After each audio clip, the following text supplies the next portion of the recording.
Welcome back, everybody, onto Socially Savant. I wanted to discuss two very prevalent blogs that I loved this year.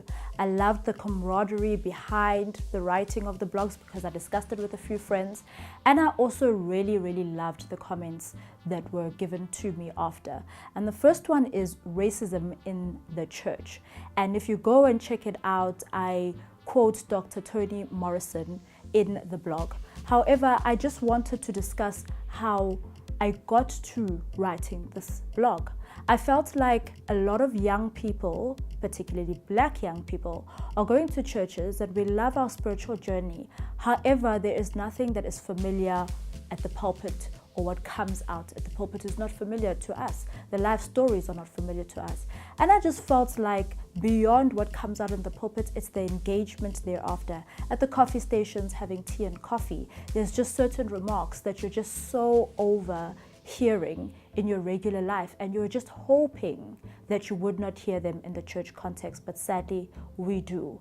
And then I was very judgmental in that blog when it comes to pastors that are my age. I know certain people that I went to school with in my brother high school who are exceptional pastors, but they have not decided to transform their congregation or their ways of preaching at the pulpit.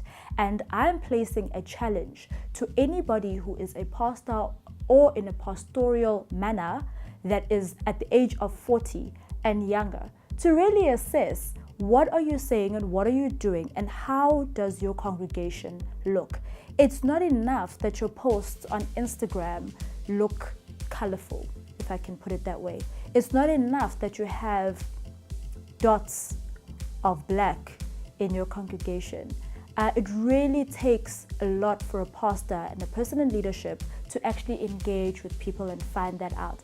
I recently joined a bunch of us who were at Westfield Baptist talking about this very issue with a good friend of mine, Brett Fish Anderson, who's in Cape Town.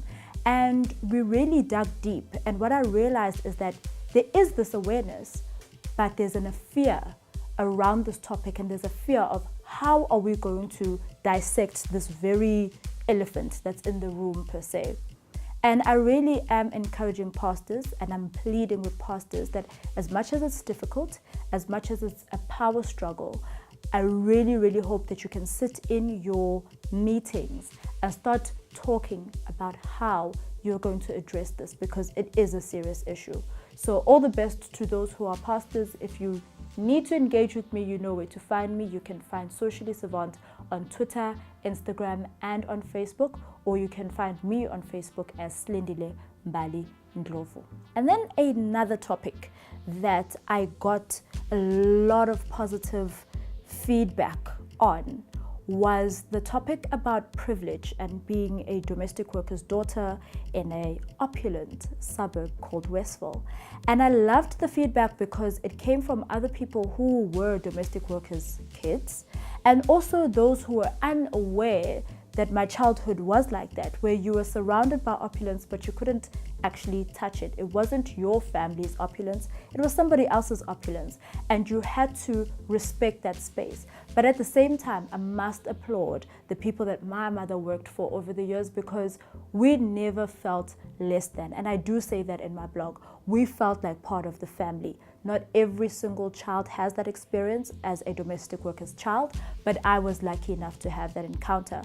But on the standing point that we go to these schools and we are given the opportunity to go to modesty schools, we're given the opportunity to the best education that some of my family members did not have.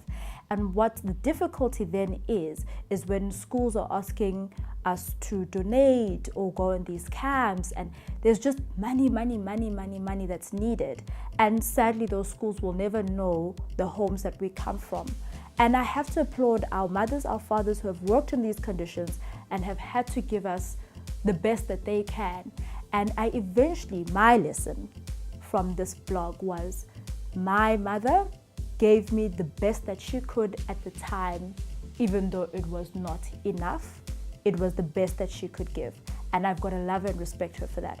So I'd like to just say that if you'd like to read those blogs, both the one about racism in the church and the one about my mommy issues as I talk about it, go onto Socially Savant. You can find it on Facebook, Twitter, Instagram, or just www.sociallysavant.com.